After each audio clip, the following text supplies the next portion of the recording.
नमस्कार। जय हिंद, वंदे मातरम साथियों। एक सकारात्मक सोच के साथ हम लोग जुड़ते हैं। हमारे शेर और शेरनियों, आपके एग्जाम की अग्रिम शुभकामनाएं साथियों। बहुत बहुत शुभकामनाएं आपके अग्रिम एग्जाम की। सकारात्मक सोच के साथ जबरदस्त तरीके से क्वेश्चन की धुलाई करके आप आए। अभी तक जितना आपने पढ़ा है सिर्फ उसका एक दिन जबरदस्त तरीके से रिवीजन कर लें। सकारात्मक सोच के साथ हमें वहां पर बैठना है साथियों। और आपको अपने घर से निकलते समय क्या क्या सावधानियां बरतनी है, मतलब क्या अपने साथ ले जाने हैं, एक बार जरूर चेक करना है उस चीज को। सारी चीजें बताएंगे, एक एक क्रम से बताएंगे साथियों। जो अनुभव है हमारे पास उस चीज को आपके साथ शेयर करेंगे। लास्ट में यह भी बताएंगे तुक्का कैसे लगाना है साथियों, क्योंकि उसमें निगेटिव मार्किंग तो होगी नहीं, तो तुक्का कैसे लगाना है यह भी आपको बताया जाएगा। सिर्फ आप लास्ट तक बने रहें। आपसे एक विनती है कि सिर्फ इसे शेयर कर दें इस वीडियो को, जिससे कि और विद्यार्थी कुछ यहाँ से पा सके। साथियों, सबसे पहले किस विषय को पहले करना चाहिए, तरीका क्या होना चाहिए। आप सोचते हैं कभी जब बारिश होती है तो सारे पशु पक्षी, या फिर जब बादल गरजता है तो सारे पक्षियां अपने घोंसले में आ जाती हैं, लेकिन ये बाज, जिसे हम चील बोलते हैं आम भाषा में गांव के पास में, वो चील उड़ चलता है उस आसमान की तरफ, जिस आसमान के डर से सारे चिड़िया अपने घोंसले में चली जाती हैं। उस आसमान की तरफ, आसमान को चीरते हुए सीधे वह उस नज़ारे को देखने के लिए उड़ चलता है। उड़ता रहता है, जब तक गड़गड़ाहट होती है तब तक उड़ता रहता है और चैलेंज करता रहता है उस बादल को कि तुम गड़गड़ाओ, तुम्हारे गड़गड़ाहट से हमें कोई फर्क नहीं पड़ने वाला है। साथियों, याद रखना एग्जाम बहुत पास है। कल एग्जाम आपका शुरू हो जाएगा और हम भी आएंगे आपके सेंटर पर, जिनका सेंटर बनारस में होगा, वहां पर रिव्यू करने। सभी को दिखाएंगे लाइव सेशन साथियों। कहाँ, मतलब कि आप लोग कहीं भी हो तो जरूर देखिएगा उस सेशन को, जिससे कि पता चले कि कौन सा विद्यार्थी कितना अटेम्प्ट किया। कितना अटेम्प्ट तो सारे बच्चे सब करेंगे, क्योंकि यहाँ पे माइनस मार्किंग नहीं है। अब हम एक एक स्टेप्स को बताएंगे जो आपको ध्यान रखना है एग्जाम में बैठने से पहले, या फिर सोल्यूशन सबसे पहले में विषय को, किस विषय को सबसे पहले सॉल्व करना है। हमारा स्टार्टिंग का माहौल अगर कैसा होना चाहिए, एक बात और याद रखना, जब आप अपने घर से निकले तो सबसे पहले अपना हर एक डॉक्यूमेंट चेक करें। सबसे पहला आपको यह चेक करना है साथियों कि आपके पास प्राइमरी का अगर भरे हैं तो प्राइमरी का एडमिट कार्ड, अगर जूनियर का भरे हैं तो जूनियर का एडमिट कार्ड, अगर दोनों आपने अप्लाई किया है तो दोनों के एडमिट कार्ड आपके पास होने चाहिए, आपके साथ होने चाहिए। प्लस एक फोटो की वैसे आवश्यकता नहीं है, लेकिन अगर ब्लर वगैरह आते हैं फोटो तो वहां पर माथापच्ची करने से आपको बचना है, उनसे बहसबाजी करने से बचना है। हमें एक फोटो लेके रखना है अपना, वही फोटो जो वहां पे लगाए हैं। अगर नहीं हो तो कोई एक और रंगीन ले लेंगे, लेकिन उसमें साफ साफ आपका फेस दिखना चाहिए। और एक आधार कार्ड जो आपने, या फिर जो भी आपने आईडी लगाया है वो ओरिजिनल। अगर आपका खो गया है तो कोई और आईडी ओरिजिनल प्लस जो आपने लगाया है उसका कॉपी लेकर जाएंगे। और अटेस्ट की हुई आपके पास सत्यापित रिजल्ट होना चाहिए आपके पास, चाहे वह स्कूल से यानी कॉलेज से चाहे टेस्ट हो, चाहे डाइट से टेस्ट हो। इसमें माथापच्ची नहीं करना बच्चों, दौड़ना भागना नहीं है कि कॉलेज से हो गया चलते हैं डाइट से भी करवा लेते हैं। इसमें क्या फर्क है, एक तरह से फॉर्मेलिटी होती है वो। तो आपने करवा लिया स्कूल से, स्कूल का ही सर्वोपरि होता है। जिस स्कूल में आप, निजी संस्थान में आपने पढ़ा है या फिर पढ़ रहे हो, वही सर्वोपरि है। आपने वहां पर करा लिया, बहुत अच्छी बात है। उसके बाद कहीं जाने की, कहीं दौड़ने भागने की जरूरत नहीं है। दूसरी चीज जो यूपीएसआई में देखा गया था, हमने जब पेपर दिया यूपीएसआई का, हम भी दिए, तो वहां पर हमने देखा मास्क के बिना एंट्री नहीं हो रही थी। तो मास्क तो जरूर रख लेंगे, सभी बच्चे मास्क जरूर रख लेंगे। और कोशिश करिएगा कि जो चैन वाला आपने पहन के जाएंगे, चैन, जो चैन की जितनी भी जॉकेट वगैरह हो चैन वाले ना हो, सब बटन के हों, या फिर जिसमें बेल्ट वगैरह भी, अब जो लड़के हैं वो बेल्ट वगैरह भी, बेल्ट वाले नहीं, जनरली आपको अपने आप को फ्री रखना है वहां पे, तो बेल्ट वगैरह वाला सिस्टम न रहे, थोड़ा सा लोअर वगैरह हो, आराम से वो पहन के जा सकने वाले, क्योंकि इस बार बहुत ज़्यादा कड़ाई होगा बच्चों। वहाँ पर जो कहा जाता है ना, जो वहाँ के टीचर होंगे उनके पास खुद डिजिटल मोबाइल नहीं होगी, उनके पास कीबोर्ड, कीपैड वाली मोबाइल होगी अंदर, है ना। तो आपका वहाँ पे वीडियो रिकॉर्डिंग वगैरह भी होगा, तो सारी चीज़ें होंगी। तो आप अच्छे से, स्वतंत्र रूप से, अच्छे से कोई भी गैजेट, डिजिटल गैजेट नहीं लेके जाएंगे। इस तरह की घड़ी नहीं होनी चाहिए आपके पास डिजिटल। आपके पास सिंपल सी घड़ी, वॉच हो तो लगा के जा सकते हैं वहाँ पर टाइम मैनेजमेंट के लिए, क्योंकि वहाँ पे लैपटॉप तो होगा नहीं बच्चों, तो वहाँ पे घड़ी के लिए स्वतंत्र हैं, आप जा सकते हैं। अगर आपके लिए, आपको घड़ी के लिए मनाही करते हैं तो आप उनको दिखाइएगा अपना एडमिट कार्ड, उस पर साफ साफ लिखा है कि आप सिंपल घड़ी लगा के जा सकते हैं। ऐसा नहीं लिखा है मतलब कि डिजिटल घड़ी नहीं ले जा सकते, मतलब सिंपल ले जा सकते हैं, आराम से जा सकते हैं। और एक पानी का बॉटल रख लीजिएगा जो ट्रांसपेरेंट बॉटल हो, जो बिस्लरी की आती है ना, रख लीजिएगा, जिससे कि पानी एक आध घूंट पीते रहेंगे। वो 2.5 घंटे होते हैं। वैसे पेपर अगर हम सॉल्व करें या फिर कोई अच्छा बच्चा जो इस प्लेटफॉर्म से पढ़ के सॉल्व किया है, मात्र 1.5 घंटे, 1.5 घंटे 2 घंटे में या फिर 1 घंटे के लिए बहुत है, पर्याप्त है, क्योंकि ज़्यादा हाई लेवल के क्वेश्चन नहीं आएंगे। अब हम बात करेंगे किस विषय को सबसे पहले करें बच्चों। देखिए, सकारात्मक सोच सर्वोपरि रखना, सकारात्मक सोच के साथ उसमें बैठना है कि हमने पढ़ा है, मेहनत किया है 3 महीने 2 महीने से सब कुछ कर लेंगे, सब कुछ कर लेंगे, एक एक क्वेश्चन कर लेंगे।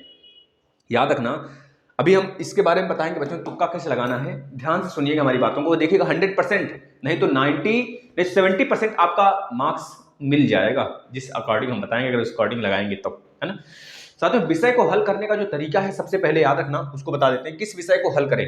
साथियों, 5 विषय होते हैं, एक हिंदी होता है, एक सीडीपी होता है, एक ईवीएस होता है, एक इंग्लिश और संस्कृत होता है, और एक मैथ होता है आपका। पांचों 30-30 नंबर के होंगे। वैसे तो सारे इस इंग्लिश और संस्कृत को छोड़ के हमने चारों करा रखे हैं, चारों के मैराथन भी दे रखे हैं। जो देखे होंगे बच्चे, अच्छी बात है, वरना रिवीजन जरूर कर लीजिएगा उन मैराथन का, जितने टेस्ट है बस उतना। सबसे पहले हमको दोस्तों हिंदी पे ध्यान देना है। हिंदी के 30 के 30 प्रश्न उड़ा देने हैं। अब याद रखना एक चीज और हमारी बात को, जैसे कि आप पेपर जैसे ही खोले, पेपर खोलते ही आपका एक लय बन गया, 10 से 20 क्वेश्चन आपने कर लिया, धमाका तरीके से कर लिया। इसके बाद आपकी जो आगे की जो राह होगी, सफर होगी 150 तक का, वो आसान हो जाता है। आपको लगेगा अरे हमने तो खोलते ही पेपर 10-15 कर लिया, लेकिन उसमें चूज करना है आपको किस टॉपिक को या फिर किस सब्जेक्ट को सबसे पहले करना है हमें। तो बच्चों, उसमें सबसे पहले आप जाइएगा उस विषय पर जो विषय सबसे आसान लगे आपको। अब हम नहीं कहते आप हिंदी पर ही जाइए पहले, नहीं। अगर आपको मैथ आसान लगता है तो आप मैथ पे पहले जाएंगे। अगर आपको संस्कृत या फिर इंग्लिश आसान लगता है तो सबसे पहले आप संस्कृत और इंग्लिश पर जाएंगे या फिर सीडीपी पर जाएंगे, जो आपको आसान लगता है। लेकिन मेरे अकॉर्डिंग जो सेट करते हैं हम अपने आप को एडजस्टमेंट करने के लिए, किसी भी पेपर में अपने आप को सेटिस्फैक्शन या फिर अपने आप को एक तरह से लय देने के लिए, सबसे पहले हम हिंदी चूज करते हैं। हिंदी बचा, हिंदी करते हैं, फिर उसके बाद हम मैथ पे आते हैं। लेकिन आप लोग को मैथ नहीं करना है, दूसरे नंबर मैथ नहीं करना है आप लोग को। सबसे पहले आप हिंदी करेंगे, हिंदी करेंगे। हिंदी का 30 में से बच्चों अगर आप 29 कर देते हैं, 28 कर देते हैं, या फिर सभी सेक्शन के अगर आप 20-20 क्वेश्चन कर देते हैं ना, तो बहुत बेहतरीन स्टूडेंट है बच्चों आप। 20, 25, 100, तो ये तो पास हो गया। इसके बाद तुक्का में आपका हम 30 सही करवा देंगे, 30 नहीं तो 25 सही करवा देंगे। इतने याद रखना, तुक्का में लास्ट तक बने रहना बच्चों। तो सबसे पहले आपको हिंदी करना है, ठीक है। हिंदी खोलते ही आपको लगेगा अरे हमारा तो माइंड एकदम बिल्कुल टनटना गया, है ना, एकदम चकाचक हो गया। तो सब कैसे आ रहे हैं हिंदी में। गद्यांश पहले खोलना। गद्यांश में बच्चों कुछ नहीं करना यार, गद्यांश मतलब नकल करना है। गद्यांश और जो गद्यांश एक तरह से नकल है, नकल। गद्यांश को देखना है, पढ़ना है, अपने दिमाग से नहीं कुछ करना है। वहां पे गद्यांश को पढ़कर आंसर देना है। जो गद्यांश में लिखा है, जो क्वेश्चन पूछा है, देखना, मैच कराना। बच्चों 2.5 घंटे पर्याप्त समय है आपके पास, आराम से कर लेना। हिंदी आराम से कर लेना, 30 में 30 सीडीपी और हिंदी और ईवीएस में 30 में 30 लाने की पूरी हम आपको तबादल, मतलब एक तरह से पूरा विधिवत चीज दे चुके हैं, मूल मंत्र दे चुके हैं। उतना पढ़ लिए होगे ना, तो 30 में 30 लाने से कोई नहीं रोक सकता।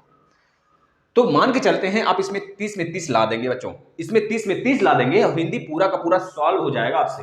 कुछ नहीं बचा है हिंदी में, और कोई दम नहीं होगा हिंदी में। आप प्राइमरी का दे रहे हो तब भी, अगर जूनियर का दे रहे हो तब भी, सारे लेवल का हिंदी हमने करा दिया है ना। तो दोनों चीज याद रखना, आपको हिंदी पहले करना है। और 20 जैसे क्वेश्चन आप करें, 10-20 क्वेश्चन, अब आपका लय बन गया। अब एक लय बना है बच्चों अब आपका। जैसे कि आपने एक क्वेश्चन किया, दूसरा क्वेश्चन भी किया, आपको आ रहा है तो आप टिक कर दिए, लेकिन तीसरा नहीं आ रहा है बच्चों, तो तीसरा हमको नहीं टच करना है, उसको छोड़ देना है। अभी तुक्का भी नहीं मारना है। हो सकता है आपको इसमें कंफ्यूजन हो सकता है आप बाद में जब वापस आए तो हो सकता है आपको आ जाए, है ना, दिमाग फ्रेश हो जाए तो हो सकता है आ जाए। होता है ना, जब आदमी मैदान में टिक जाता है तो दे दनादन छक्का लगाता चला जाता है ना। तो चाहे वह कोई बॉलर हो इंडिया का या फिर किसी भी देश का खतरनाक बॉलर हो, उसकी पिटाई होने लगती है। तो सचिन बनने के लिए साथियों आपको पहले लय में आना होगा। तो लय में आने के लिए सबसे पहले आप उस क्वेश्चन को करना स्टार्ट करेंगे, उस टॉपिक को करना स्टार्ट करेंगे जो टॉपिक आपके लिए इंपॉर्टेंट है। अब उस टॉपिक में भी अगर आपको कोई क्वेश्चन नहीं आता है तो उसको छोड़ देंगे, भले ही आपको लगे कि अरे इसमें उलझ जाए, कैसे नहीं आएगा। बच्चे उलझ जाते हैं, क्वेश्चन से उलझ जाते हैं और टाइम वहाँ पे वेस्ट करते हैं। टाइम मैनेजमेंट भी यहाँ पे खेल है बच्चों। तो आप यहाँ पर इसको छोड़ देंगे जो नहीं आएगा। अब आगे चलेंगे तो सीडीपी पे ध्यान देंगे। सीडीपी में बच्चों सबसे बड़ी चीज़ है, इसमें नेगेटिव सोच नहीं रखना है। सीडीपी एक ऐसा सब्जेक्ट है बच्चों, चाइल्ड डेवलपमेंट प्रोग्राम, इसमें नेगेटिव सोच आना ही नहीं है। इसमें सब कुछ सकारात्मक पूछा रहेगा आपको। तो सबसे पहले हमको सकारात्मक क्वेश्चन को ही देखना है। उसमें 2 ऑप्शन एलिमिनेट कर दोगे आप जो नेगेटिव सोच वाले होंगे बच्चों। उसमें सबसे ज्यादा आपको वाद पूछ लेते हैं, 2-3 वाद से आएंगे, अक्षमता से 1-2 क्वेश्चन आएंगे। तो ये तो बधे हुए हैं प्रश्न। सबसे पहले आप उस क्वेश्चन को करिएगा जो आपको धमाका तरीके से कर सकें। बच्चों याद रखना, हमें सकारात्मक सोच के साथ करने हैं। नकारात्मक सीडीपी में तो बिल्कुल नहीं आना चाहिए, क्योंकि सीडीपी मतलब बाल विकास, शिक्षा शास्त्र, मनोविज्ञान बच्चों, इसमें निगेटिव का कोई चांस ही नहीं है कि आ जाए। एक सोच अपने दिमाग में रख लेना, 2 ऑप्शन आपके ऐसे ही एलिमिनेट हो जाएंगे कि निगेटिव तो इसमें आता ही नहीं है। सर ने बताया है, ये तुक्का मारने का भी काम कर जाएगा आपका। लेकिन तुक्का भी नहीं मारना है, नहीं आ रहा है, 2 ऑप्शन में भी कंफ्यूजन है ना, तब भी छोड़ देना बच्चों। उसको लास्ट में भेंट करेंगे उसको उससे, ठीक है ना। इस तरह से मान लेते हैं आप इसमें भी क्वेश्चन पूरा का पूरा अटेम्प्ट किया। पहले नंबर आपको हिंदी ध्यान देना है, दूसरे नंबर पर सीडीपी ध्यान देना है, तीसरे नंबर पर आ जाना है आपको ईवीएस में। अब तीसरे नंबर पर ईवीएस में बच्चों, ईवीएस में आ रहा है तो आ रहा है, नहीं आ रहा है तो जय सिया राम। बच्चों हाथ खड़े कर देना, उसको करना है, लेकिन अभी नहीं करना है, बाद में करना है। हम बताएंगे क्यों, तुक्का का एक तरह से तरीका हम बताएंगे आपको। जो नहीं आ रहा है उसको छोड़ते चले जाइए, जो आ रहा है वो कर लीजिए, क्योंकि ईवीएस एक वास्ट सब्जेक्ट है बच्चों। इसमें हर एक वर्ग से क्वेश्चन आते हैं, चाहे वो हिस्ट्री हो, चाहे आपका मतलब कि ज्योग्राफी हो, चाहे इंडियन हो, चाहे वर्ल्ड ज्योग्राफी हो, चाहे आपका पॉलिटी हो, चाहे आपका पर्यावरण से रिलेटेड हो, मतलब सब कुछ ईवीएस में आता है बच्चों। सब कुछ मिलाकर ईवीएस में पूछा जाता है। आपको 30 नंबर इसमें से आएगा। ये तो आप जो आ रहा है उसको करेंगे, डायरेक्ट करेंगे, अन्ना वरना छोड़ देंगे। छोड़ने की इस वजह से बोलते हैं बच्चों, क्योंकि हम बताने वाले तुक्का कैसे लगाएंगे। जो प्रश्न छूटे रहेंगे उसके बेस पर हम रेशियो निकालेंगे, जो आप कर लिए हैं। देखिएगा आराम से उस प्रश्न को आप सही करके आओगे तुक्का से। अच्छा जो नहीं आ रहा है, इंग्लिश और संस्कृत में चौथे नंबर पर भिड़ेंगे। इंग्लिश और संस्कृत, जिनका स्ट्रांग है इंग्लिश वो स्ट्रांग इंग्लिश मतलब इंग्लिश लिए होंगे, जिनका संस्कृत स्ट्रांग है बच्चा वो हिंदी लिए हैं, तो इसके इस तरह से इनका प्लस पॉइंट होगा संस्कृत, हिंदी वालों का संस्कृत, है ना। तो करेंगे अपने हिसाब से, इसको पहले अटेम्प्ट करेंगे। फिर उसके बाद लास्ट में आते हैं मैथ की तरफ। किसकी तरफ, मैथ की तरफ आएंगे। और मैथ के साथ मान लेते हैं इसमें आपने 15 मिनट दिया, हिंदी में 15 मिनट भी बहुत ज्यादा है। आप मान लेते हैं 15 मिनट, हमने मान लिया कि आपने 15 मिनट हिंदी को दिया, 15 मिनट बच्चों सीडीपी को आपने दिया। क्योंकि इसमें जो प्राइमरी लेवल का एग्जाम होगा, जूनियर लेवल में थोड़ा स्टेटमेंट बेस पर आ जाते हैं क्वेश्चन, लेकिन प्राइमरी लेवल में बिल्कुल स्टेटमेंट बेस पे नहीं आता बच्चों। हमने 400 प्रश्नों का सीरीज डाला है, आपने देख लीजिए, टेलीग्राम पर ज्वाइन होकर, टेलीग्राम भी ज्वाइन कर लिए होंगे आप, वहां पर भी हमने पूरा दे दिया, पीडीएफ दे दिया आपको 400 प्रश्नों का, चाहे ईवीएस का चाहे सीडीपी का, दोनों का 400 प्रश्न बच्चों हमने दे रखा है। मैथ का 2 क्लास मैराथन का चला दिया, उससे बाहर शायद ही कोई क्वेश्चन आ जाए। हिंदी का 16 टॉपिक वाइज प्रश्न हमने लिए हैं, हर एक टॉपिक से 200-200 300-300 प्रश्न कर लिए होंगे जो बच्चे, शायद ही कोई क्वेश्चन बाहर से आए। बच्चों ईवीएस की बात करें, इसमें आप 15 मतलब इसमें भी आप आराम से बच्चों 15 मिनट में इसको भी अटेंड कर सकते हैं, आराम से अटेम्प्ट कर सकते हैं सारे क्वेश्चन।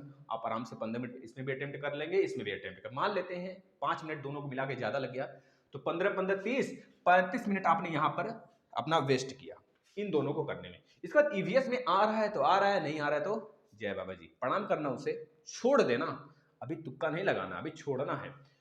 इसके बाद आप मान लेते हैं इसमें भी 15 मिनट नहीं बच्चों 10 मिनट, या फिर इसमें मैक्सिमम 15 मिनट मान लेते हैं, 15 मिनट आपने इसमें भी लगाया, 15 45 प्लस 5 50 मिनट आपने लगा दिया। इसके बाद संस्कृत में मान लेते हैं बच्चा आपने 30 मिनट लगा दिया, संस्कृत और इंग्लिश को करने में थोड़ा सा लैंग्वेज होगा तो 30 मिनट मान लेते हैं हम लगा दिए। तो 45 और 30 कितना हुआ, 45 और 30 बहुत ज्यादा हो गया, मतलब यहाँ 25 से ही रखना, 25 मिनट मान लेते हैं, 25 और 45, 25 और 45, 5 5 10 0, अब मैं 1 4 2 6 1 7 बच्चों, मतलब 1 घंटे 10 मिनट, 1 घंटे 10 मिनट आपने दे दिया बच्चों। अभी आपके पास 50 प्लस 30 मिनट बचा है, 80 मिनट बचा है बच्चों, 80 मिनट बचा है आपके पास, 80 मिनट बचा है, समझ रहे हो, 80 मिनट बचा है। इस 80 मिनट को 1 घंटे दे देना पूरा भरपूर तरीके से मैथ को, आराम से 1 घंटे बच्चों दे देना मैथ को, मतलब 60 मिनट अगर आप मैथ को देते हो समझ रहे हो, तो तब भी आपके पास 20 मिनट बचेगा। इस 20 मिनट में हम तुक्का लगाएंगे, इस 20 मिनट में हम तुक्का लगाएंगे, और तुक्का लगाने का तरीका क्या है अभी बताने वाले हैं, ध्यान से लास्ट तक बने रहना। इसके बाद पहला दूसरा चीज हमको यह ध्यान देना है, क्रम किस प्रकार करने हैं। तीसरी बात हमको यह ध्यान देना है कि OMR सीट को कैसे भरना है।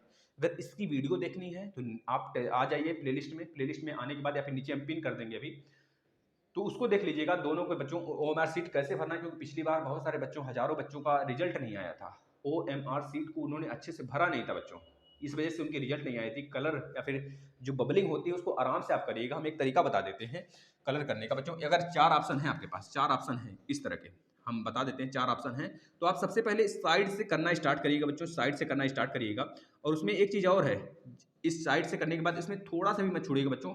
आप ब्लैक और ब्लू दोनों पेन ले जाएंगे, ब्लैक और ब्लू, भले ही ब्लू लिखा हो कि ना ले जाएं, ब्लैक का ही यूज होगा, लेकिन ब्लू ले जाने में क्या हर्ज है, बताना कोई हर्ज है क्या? तो ले जाना, 2 ब्लैक ले लेना, 1 ब्लू ले लेना। जैसे कि वहाँ पर ब्लैक कभी अगर दिक्कत हो जाए तो एक दूसरा ब्लैक काम दे दे वहाँ पर बच्चों, सपोर्ट के लिए एक रखे रहना चाहिए हमें, है ना। तो आपको कैसे कलर करना है इस प्रकार से, जब आप देखेंगे अपना रोल नंबर डालते हैं, यहाँ पर रोल नंबर डालेंगे बच्चों, मान लीजिए 1 2 3 4 5 इस तरह रोल नंबर डालेंगे, तो नीचे बबलिंग का ऑप्शन दिया होगा इस प्रकार से, ऐसे बना होगा, और इसमें गोले होंगे 0 से लेकर 9 तक, 0 से लेकर 9 तक, 0 से लेकर 9 तक, 0 से लेकर 9 तक बच्चों। तो सबसे पहले आपको बबल नहीं करना, मान लीजिए यहाँ पर 1 का गोला है, यहाँ पर 2 का है, यहाँ पे 3 का है, यहाँ पे 4 का है, यहाँ पे 5 का है, इस प्रकार से। तो आप क्या करोगे, इस लाइन में देखोगे 1 कहाँ है, 1 के ऊपर ऐसे ट्रिक कर लेना पहले, फिर 2 कहाँ है, 2 के ऊपर टिक कर लेना, फिर 3 कहाँ है, 3 के ऊपर टिक, 4 4 के ऊपर टिक, 5 कहाँ है, 5 के ऊपर टिक कर लेना।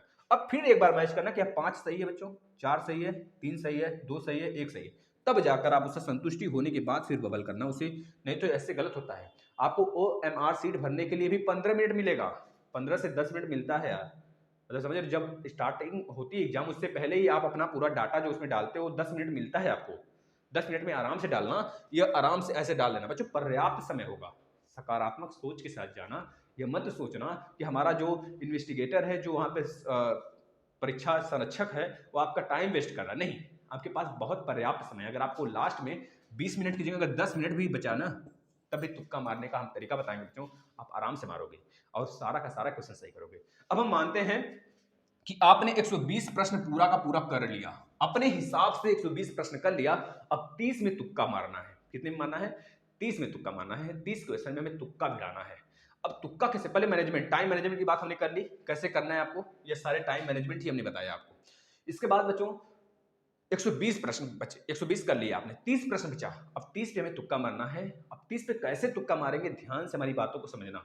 पूरे पेपर में आपके 150 प्रश्न होंगे, कितने प्रश्न होंगे, 150 प्रश्न होंगे। अब यहां पर जो एग्जामिनर होता है ना, इस प्रकार से सेट करता है प्रश्नों को कि हर प्रश्न, हर पूरे प्रश्नों में 40 प्रश्न ऐसे होंगे जिसका ऑप्शन ए सही होता है, 40 प्रश्न ऐसे होंगे जिसका ऑप्शन बी सही होता है, 40 प्रश्न ऐसे होंगे जिसका ऑप्शन सी सही होता है, 40 प्रश्न ऐसे होंगे जिसका ऑप्शन डी सही होता है। 4 चौके 16, यहाँ तो 160 हो गया सर जी। तो बस इसी के रेंज में रखना, मान लेते हैं 160 क्वेश्चन बच्चों, है ना, 160 क्वेश्चन मान के चलते हैं, 150 नहीं 160 मान के चलते हैं। ये तुक्का मारने का सिर्फ तरीका है, इसको ध्यान से देखना बच्चों। 160 यह पूरा जो क्राइटेरिया बच्चों, ये 90% सत्य होता है, 90 नहीं 95 मान लो, 90% 95% यह तरीका सत्य होता है। एग्जामिनर का सेट किया गया पेपर ऐसे ही सेट करता है कि 40 प्रश्न ऐसे होंगे जिसका ए ऑप्शन सही, 40 ऐसे होंगे जिसका बी, और 40 ऐसे जिसका डी, और 40 ऐसे जिसका सी बच्चों। अब आपने 120 प्रश्न किया है, अब 120 में आपको यह चेक करना है कि कैसे इसमें से कितने ऐसे प्रश्न थे जिनका ऑप्शन ए सही हमने किया है, समझ रहे हो, इसमें से कितने ऐसे प्रश्न हैं जिसका ऑप्शन हमने बी किया है, सी किया है, डी किया है। तो आप इसमें गौर से देख पाएंगे कि 40 या फिर 35, मान लेते हैं 40 ऐसे क्वेश्चन आपने अटेम्प्ट कर लिया जिसका ऑप्शन नंबर डी आपने करेक्ट किया है, तो 40 डी वाला तो काट दीजिएगा बच्चों, तुक्का में अब डी नहीं मारना है हमें, समझ गए, डी नहीं मारना है। अब आपको क्या इसमें दिखेंगे कि बच्चा जो 30 प्रश्न आपने अटेम्प्ट किया है उसमें ऑप्शन नंबर ई आपने सही किया है, इसमें से 30 प्रश्न ऐसे आपने किया है जिसमें ऑप्शन नंबर ए पर आपने करेक्ट किया है, सारे सेक्शन मिला के। तो याद रखना इसमें बस तुक्का हमको 10 मारना है। ऐसे प्रश्नों में 30 प्रश्न बचे हैं हमारे पास जो लास्ट के, उसमें सिर्फ तुक्का हमको 10 में ही ए लगाना है, 10 प्रश्न में ही ए लगाना है। बाकी की आपको पता है जो 40 30 70 हो गया, बचा कितना, 50 अभी प्रश्न बचे। 50 में अगर आपको मिल जाए कहीं तो हो सकता है 40 ऐसे भी प्रश्न आपको मिल जाए बच्चों। अगर 2 का क्राइटेरिया बन जाता है ना तो ऑप्शन नंबर 2 तो ऐसे ही एलिमिनेट कर देते हैं हम लोग। तो 40 में मान लेते हैं 40 ऐसे आपके क्वेश्चन आपने अटेंड किया जिसमें ऑप्शन सी आपने अटेंड किया है बच्चों, तो याद रखना सी भी हमको नहीं मारना है लास्ट में।